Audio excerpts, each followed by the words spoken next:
오늘 말씀의 제목을 볼까요? 전쟁 중에 꼭 해야 할 것, 이렇게 제목을 정했습니다. 어느 회사의 한 부서에서 엄청나게 중요한 프로젝트를 수개월 열심히 최선을 다해서 노력한 끝에 아주 성공리에 마쳤습니다. 일이 잘 성사가 됐습니다.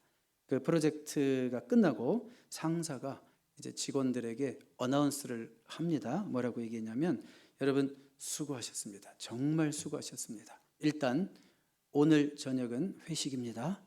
그리고 회사에서 이번 프로젝트 성공으로 인해서 각자 한 사람에게 1,000불씩 보너스를 지불하기로 했습니다. 좋은 소식이죠. 큰 성공, 승리 후에 이런 시나리오가 가능할 수도 있습니다. 자, 우리는 지금 여호수아 8장 마지막 부분을 읽었어요. 여호수아 1장부터 8장까지 정말 부지런히 정신없이 달려온 것 같아요. 많은 일이 있었어요. 여호수아를 설교하면서 교회에도 많은 일이 있었던 것 같아요. 막 정신없이 달려가고 있어요 지금. 저는 제 개인적으로 얘기하면 작년 추수감사절부터는 그냥 쉬지 않고 정신없이 달려오고 있는 느낌이 들어요. 자, 많은 일들이 있었죠. 여호수아 1장부터 무슨 일이 있었어요? 먼저는 리더십이 교체됐어요. 큰 일이잖아요. 교회 담임 목사가 바뀌었다. 어느 회사에 무슨 회장이 바뀌었다. 큰 일이죠. 리더십이 교체되고, 또 여리고 땅 정탐이 있었고, 요단강, 물이 흘러넘치는 그 요단강을 기적으로 건넜고, 강을 건넌 후에 길갈에 돌비석을 세웠고, 그 다음에 또 무슨 일이 있었어요? 네? 길갈에 돌비석을 새겼고, 또 여리고성 전투를 앞두고 할례를 행했고, 민족 전체가 수술을 받았고 그런 얘기죠. 그리고 이제 여리고성을 점령하고 아이성, 여러 가지 우여곡절이 있었지만 아이성까지 점령했습니다. 그게 지난주까지 9번 설교를 했는데 여호수아 오늘 10번째. 이렇게 전쟁이 많이 끝난 시점이죠. 그동안 별의별 일이 다 있었죠. 자, 그러면 이제 무슨 일을 할 것인가? 어떤 의미에서 앞으로도 물론 29개 성을 더 점령해야 되는데, 여러분들이 여호수아를 읽어보면 그 전쟁들 다 안 나와요. 그러니까 여리고성 전투, 아이성 전투는 거의 어떤 상징적인 의미가 있어요. 그러니까 그 모든 전쟁에 대표하는 그런 전쟁이다 생각하시면 돼요. 그러니까 어떤 면에서 지금 전쟁의 전반전은 끝났다, 이렇게 생각해도 되겠습니다. 그러면 후반전 들어가기 전에 뭐 해야 되겠어요? 여러분 축구 45분 전반전 다 뛰고 나잖아요. 선수들도 산소 탱크라고 하는 박지성도 쉬고 뛰어요, 후반을. 그렇죠? 그러니까 전반전 열심히 싸웠으니까 조금 전리품도 나누면서 파티를 좀 연다든지, 아니면 너무 힘들었으니까 그동안 수고했어, 포상 휴가를 줘서 좀 한 2주 집에서 놀다 오든지 하시오, 이럴 수도 있을 것 같은데, 이스라엘 군대는 무엇을 하고 있을까 한번 보십시오. 여호수아가요 모든 백성들을 모읍니다. 우리 저기로 모입시다. 그 아이성 전투 지점에서 한 북쪽으로 40마일 가면 세겜이라는 곳이 있어요. 세겜. 우리 거기서 모입시다. 자, 거기서 모여서 뭘 하는가? 우리 예배합시다, 이러고 있어요. 자, 전쟁하다 말고 전쟁 잠깐 파워즈하고 뭐 한다고요? 예배하고 있어요. 30절 볼까요? 30절 우리 같이 읽어봐요. 다시 한번 시작. 그때 여호수아가 이스라엘의 하나님 여호와를 위하여 에발산에 한 제단을 쌓았으니. 아니, 전쟁의 한복판에서 갑자기 예배하기 위해 제단을 쌓고 있어요. 조금 분위기가 맞아요, 안 맞아요? 생뚱맞게 좀 느껴지죠? 전쟁하다 말고 예배, 전쟁하다 말고 예배. 자, 우리는 여호수아서를 보면서 어떤 느낌이 들어요? 우리는 뭘 좋아해요? 여리고성 무너진 거 제일 좋아해요. 그렇죠? 주일학교에서는 매일 여호수아 얘기하면 그 얘기만 해. 딴 얘기는 안 하고. 그리고 이제 다음 주 나오겠지만 기브온 상공에 태양이 멈춘 얘기, 그게 진짜 과학적으로 맞는 얘기야? 진짜 멈췄다는 얘기야? 아니 무슨 의미가 있는 거야? 그런 기적 얘기 좋아하는데, 우리가 여호수아를 계속 읽다 보니까 그거보다 더 중요한 게 있다, 늘 그걸 얘기하는 것 같아요. 여호수아는 전쟁보다 더 중요한 것은 너희들의 구별됨이다, 거룩이다, 예배다, 순종이다, 이것만 계속 얘기하고 있어요. 그렇죠? 여러분, 요단강을 건너기 직전에 하나님이 백성들에게 뭘 행하라고 그랬어요? 할례를 행하라고 그랬죠. 이게 말이 됩니까? 전쟁을 행하기 직전에 남자들에게 할례를 다 행해버리면 무력해지잖아요. 힘을 다 빼버리는 거잖아요. 위험한 거잖아요. 그런데도 불구하고 백성들이 그 말씀에 순종해서 모든 남자가 할례를 행했을 때 어떤 일이 벌어졌어요? 전혀 위험에 노출되지 않고 적들은 덤빌 생각도 안 하고 하나님이 보호하시고 그래서 이어지는 또 전쟁에서 승리하고 이런 일들이 벌어지고 있죠. 오늘 본문도 같은 맥락에서 보시면 됩니다. 자, 여호수아는 아까 제가 40마일이라고 했는데 30마일. 아이성에서 한 30마일 정도 북쪽으로 세겜 땅으로 이제 이동을 시키잖아요. 어느 산에서 제단을 쌓았다고요? 에발산. 에발산은 항상 그리심산과 같이 나와요, 성경에서. 근데 에발산은 사실은 저주를 선포하는 산이고 그리심산은 축복을 선포하는 산이에요. 그런데 하나님은 여호수아를 통해서 어느 산에 가서 예배를 하라고 그래요? 에발산으로 가래요. 저주가 선포돼도 저주가 되지 않는 것은 거기에 예수 그리스도의 피가 뿌려지면 저주가 축복으로 바뀌는 거예요. 네, 어찌했든 에발산에서 이제 예배를 드리게 되는데 여기 지금 세겜이라고 나오죠. 세겜에 있는 에발산. 제가 그렇게 얘기했죠. 세겜 땅에 있는 에발산. 근데 여기는 여러분 혹시 갔다 오신 분이 있으신지 모르겠지만 여기는 완전히 그냥 쫙 노출되어 있는 장소입니다. 그러니까 사방에서 적들이 다 보일 정도예요. 그러니까 언제든지 쳐들어올 수 있는 그런 장소입니다. 그런 위험한 장소에서 예배를 드리고 있어요. 왜 예배할까요? 그냥 갑자기 너무 예배 안 한 것 같아 나. 오랜만에 교회 가야지. 이런 느낌이 아니라 하나님이 이미 신명기를 통해서 11장에도 27장에도 너희들이 약속의 땅 가나안에 들어가거든 하나님 앞에 저기 세겜 땅 에발산에 가서 예배하라 그런 말씀이 있어요. 그러니까 여호수아는 지금 이스라엘 백성들은 말씀에 순종해서 예배하고 있다 그런 얘기죠. 이 위험한 행동입니다. 왜냐하면 예배하면 아무래도 군중들이 다 모여있죠. 소리를 내죠. 찬송을 하죠. 기도를 하죠. 그럼 적들이 눈치채잖아요. 얼마나 위험한 행동입니까?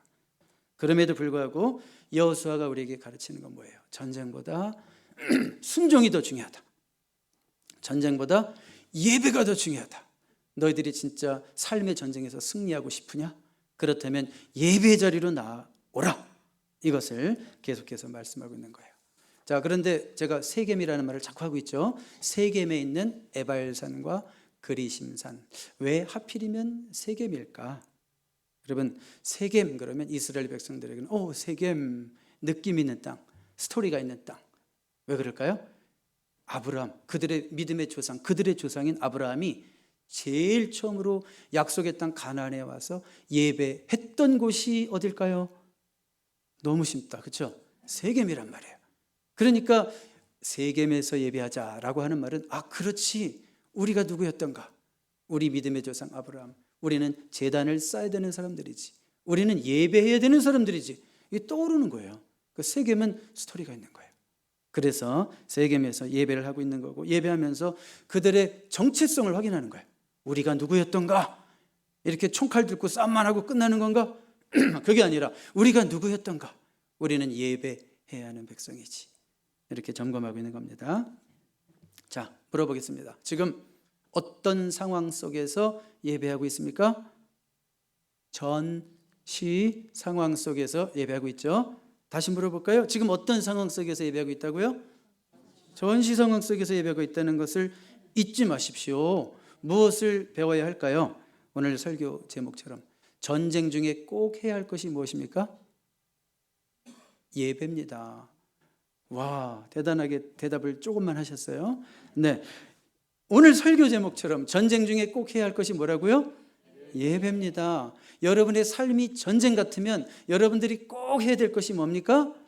예배라고요. 꼭 기억하시기 바랍니다. 저는요 너무 바빠서요, 오늘은 너무 피곤해서 예배 스킵, 이렇게 말하고 싶은 분도 있죠. 아무리 바쁘고 힘들어도 여러분 세겜 땅으로 예배하기 위해서 올라가셔야 됩니다. 아멘입니까? 왜 그런지 알아요? 하나님의 백성은 물고기가 물을 떠나서 살 수 없는 것처럼 하나님의 백성은 예배를 떠나서 살 수가 없어요. 이것을 몸소 체험하고 아는 자를 성도라고 그래요. 그렇지, 나는 예배 없이는 살 수 없는 존재지. 이것을 깨닫는 자가 성도예요. 예배를 하든 안 하든 별로 내 삶에 영향이 안 미쳐지는 사람은 글쎄 잘 모르겠어요. 예배는 하나님을 기뻐하는 겁니다. 느헤미야 8장에 보니까 그런 편이 있어요. 예배는 뭐다? 하나님을 기뻐하는 거고, 하나님을 기뻐하는 것이 우리의 힘입니다. 그렇게 고백하고 있어요. 하나님을 기뻐하는 것이 여러분의 힘입니까? 예배하는 것이 여러분의 힘입니까? 아멘 할 수 있는 저와 여러분 될 수 있기를 바랍니다. 그래도 저는 할 일이 너무 많고요, 너무 바빠서 예배할 시간이 없어요. 이렇게 말한다면 그 사람은 뭐라고 얘기하는 거냐면, 저는 너무 바빠가지고 자동차에 가스를 넣을 시간이 없어요. 저는 너무 할 일이 많아서 자동차 전기 충전할 시간이 없어요. 이렇게 말하는 거랑 똑같은 거나 마찬가지, 똑같은 거예요. 오히려 너무 바쁘기 때문에 가스에 일이 많기 때문에 가스를 풀로 채워야 되죠. 전기를 풀로 충전해서 열심히 일하고 다녀야 되잖아요. 마찬가지죠. 우리가 삶이 너무 전쟁 같고 바쁘고 일이 많고 힘들수록 예배의 자리에 나와서 영적으로 충전하고 내 영이 잘된 것이, 영혼이 잘된 것이 범사에 잘되고 강건한 축복을 이 땅에서 누려야 될 거 아니에요. 그렇죠? 그러니까 바쁠수록 힘들수록 일이 많을수록 예배의 자리로 나오신 여러분 주님의 이름으로 축복합니다. 자, 그래서 이스라엘 백성들이 이제 에발산에서 예배를 드리게 되는데, 이 예배에 좀 특징들이 있어요. 특징. 우리가 그 특징들을 보면 우리의 예배도 어떠해야 되겠구나라는 것을 알 수 있습니다. 자, 우리 31절 보겠습니다. 이는 여호와의 종 모세가 이스라엘 자손에게 명령한 것과 모세의 율법책에 기록된 대로, 제가 아까 얘기했죠. 신명기 11장, 신명기 27장 기록된 대로 쇠 연장으로 다듬지 아니한 새 돌로 만든 제단이라. 하나님께서는 이미 너희들이 예배할 때 제단을 만들어야 되는데 절대로 쇠 연장 갖다 대지 마. 그리고 그냥 내추럴한 돌로 제단을 만들어라. 이렇게 말씀을 해 주셨어요. 자, 근데 여기 보니까 쇠 연장으로 다듬지 아니한 새 돌. 얼마나 투박해요. 손도 안 댔어요. 그냥 돌 어디서 그냥 거친 돌 하나 큰 거 이렇게 세워놨다고 생각해 봐요. 멋대가리 있어요, 없어요? 없죠? 그 당시 가나안 사람들은 자기의 신들에게 예배하기 위해서 아주 예배할 때 단을 그냥 최대한 화려하게 만들어가지고, 그 예배하러 온 사람들이 제단만 보고도 그냥 막 놀래가지고 괜히 와 너무 화려하니까 그런 식으로 예배하게 했어요. 그런데 하나님은 뭐라고 그랬어요? 아니, 토박할지라도 있는 그대로의 돌로 제단을 삼아라. 자, 이렇게 요구했습니다. 어떤 교훈이 있을까요? 자, 화려한 제단이 죄인을 구원할까요? 아니에요. 아무리 토박할지라도, 아무리 초라할지라도 예수의 피가 뿌려진 제단이 죄인을 구원하는 줄로 믿습니다. 아멘이죠? 그리고 또 한 가지 교훈이 있어요. 다듬지 않은 돌로 제단을 삼아라. 그냥 있는 그대로 세워라. 있는 그대로 세워라. 이 말은 있는 모습 그대로 나와서 하나님께 예배하라. 너희들 있는 모습 그대로 나와서 하나님께 예배하라. 너희들 내 앞에 나오면서 제발 거룩한 척 좀 하지 마. 굉장히 의로운 척 좀 하지 마. 그냥 죄인의 있는 모습 그대로 나와라. 네 삶의 주인인 내 앞에 있는 모습 그대로 나와라. 그렇게 말씀하시는 거예요. 여러분, 어떤 강아지의 주인이 강아지를 데리고 공원에 갔어요. 오늘 아침에 어떻게 우연히 듣게 된 얘기입니다, 사실은. 그런데 테니스공을 던지면 강아지가 물어오고, 테니스공을 던지면 또 강아지가 물어오는데 주인이 나중에 공을 보니까 비위상에도 어쩔 수 없어요. 이거 침을 너무 흘려가지고 강아지가 그래 그냥 질퍽질퍽 거리는 거예요. 그러니까 뭐예요? 이 주인에게 오는 강아지는 침 질질 흘리는 거 보여주기 싫어가지고 막 닦아가면서 깔끔하게 드라이하게 주인에게 공 갖다 줬어요? 아니에요. 자신만만하게 침 질질 흘리면서 테니스 공에 그냥 더러운 거, 더럽진 않아요. 하여튼 막 묻혀가면서 그걸 가져오는 거예요. 그거예요. 그런 자세로 오라는 거예요. 더러워도, 더러운 침이 흘려도, 네 죄가 그대로 얼룩이 있어도 있는 모습 그대로 나와서 하나님 앞에 예배하라. 그런 말씀인 줄로 믿습니다. 내가 죄인을 부르러 왔다 하신 주님이잖아요. 내가 죄인의 예배를 받으신다. 그렇게 말씀하시는 주님이신 줄로 믿습니다. 여러분, 혹시 죄에 넘어져서 깊은 정죄감에 빠져 있을지라도 예배 자리로 나와야 돼요. 하여튼 어떤 영혼들은 주말에 죄 지으면 주일에 교회 안 오려고 그러는 영혼이 있어요. 오히려 주말에 죄 졌으니까 주일에 교회 와서 하나님의 긍휼하심을 입고 죄사함을 받아야 되는데 꼭 주말에 토요일 밤에 부부싸움 대판했다고 주일날 교회 안 나오는 뭐 이런 사람도 있질 않나. 전에 어떤 분은 찬양팀을 못 쓰겠대. 왜? 그러니까 아침에 그냥 남편이랑 엄청 싸웠대요. 그래서 도저히 앞에 찬양팀을 못 쓰겠대요. 뭐 이런 분도 있었어요, 예전에. 그게 아니에요. 있는 모습 그대로. 투박한 돌, 다듬어지지 않은 모양 그대로 주님 앞에 나오시는 여러분 되시기를 바랍니다. 자, 그렇지만 여러분 중요한 게 있어요. 있는 모습 그대로 주님 앞에 나와야 되지만 있는 모습 그대로 계속 머물러 있으면 안 돼요. 주님 앞에 나오는 데는 조건이 없지만 주님 앞에 있는 모습 그대로 나와서 계속 머물러 있으면 안 되고 이제는 변해가는 거예요. 말씀 듣고 변해가고 그리스도 안에서 교제하면서 변해가고 신앙생활하면서 변해가야 되는 겁니다. 네, 자, 그러니까 이제 그들은 또 어떤 예배의 특징이 있냐면 첫 번째 뭐였어요? 있는 모습 그대로 철 기구 같은 거로 뭐 손대지 말고 그냥 투박한 돌 그대로 세워서 예배하라 그랬고요. 두 번째로 그들은 어떤 예배를 드렸는가? 거기 31절 뒷부분에 보세요. 무리가 여호와께 번제물과 화목제물을 그 위에 드렸으며 그 이스라엘 백성들이 하나님께 드리는 5가지 제사가 있잖아요. 번제, 소제, 화목제, 속죄제, 속건제 이런 5가지 제사가 있는데 그 중에서 어떤 제사와 어떤 제사를 드렸어요? 번제와 화목제를 하나님 앞에 올려드렸습니다. 자, 이게 어떤 의미가 있을까 생각해 봐야 되겠죠. 번제는요, burnt offering, 그냥 태우는, 온전히 태우는 제사입니다. 자, 그런데 특징이 있어요. 제물을 이제 예배하기 위해서 누군가 가져옵니다.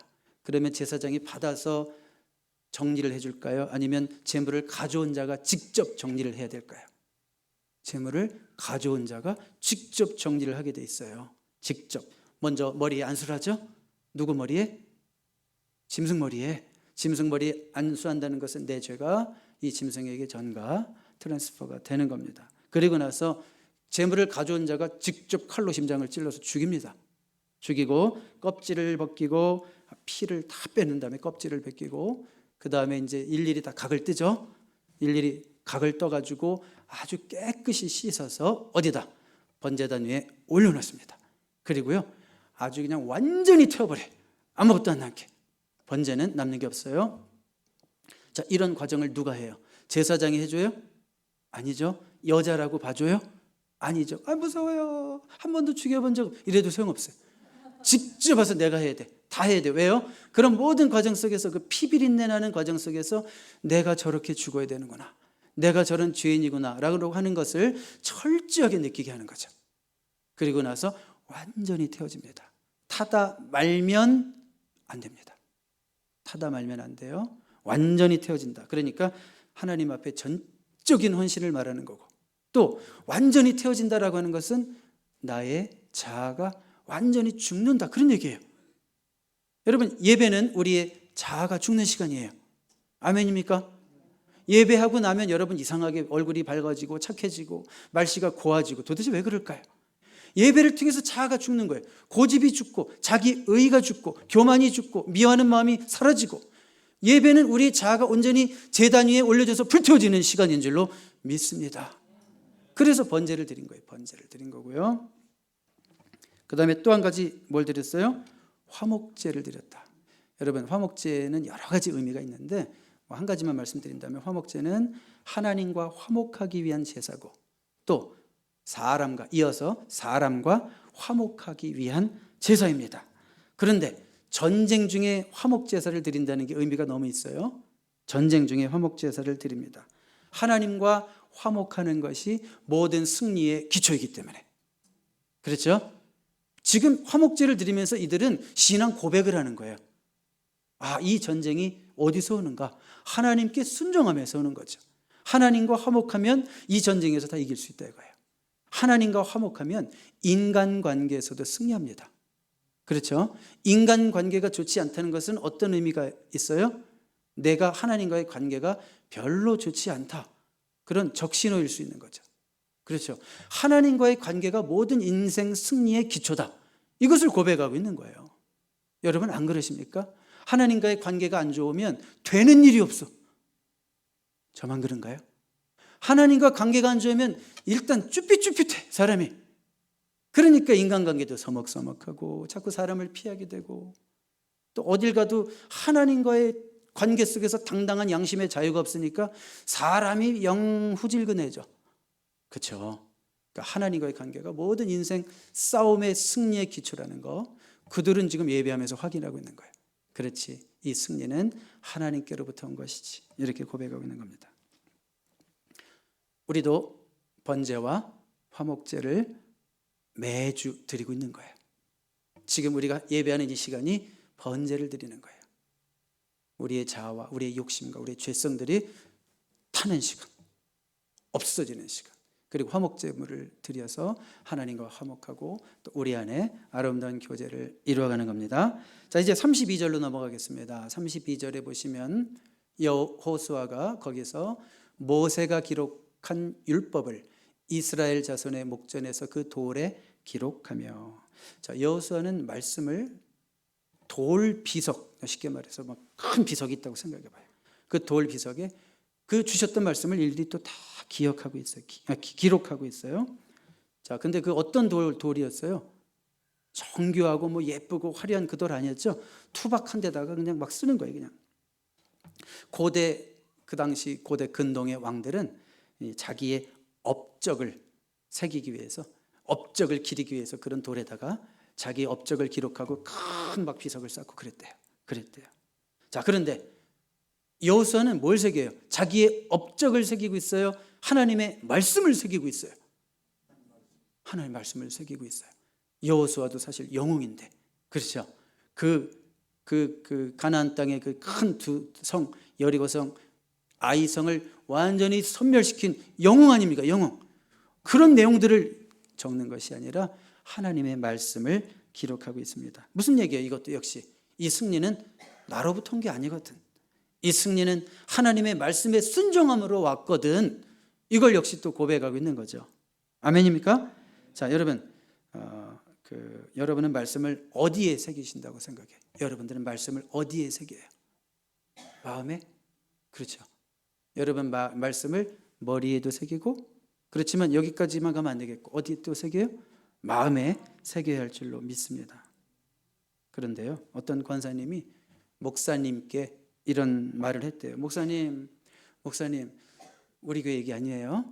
목사님, 저는 워낙 돌머리라 성경을 아무리 읽어도, 목사님 설교를 아무리 들어도 이 말씀이 잘 새겨지지가 않아요.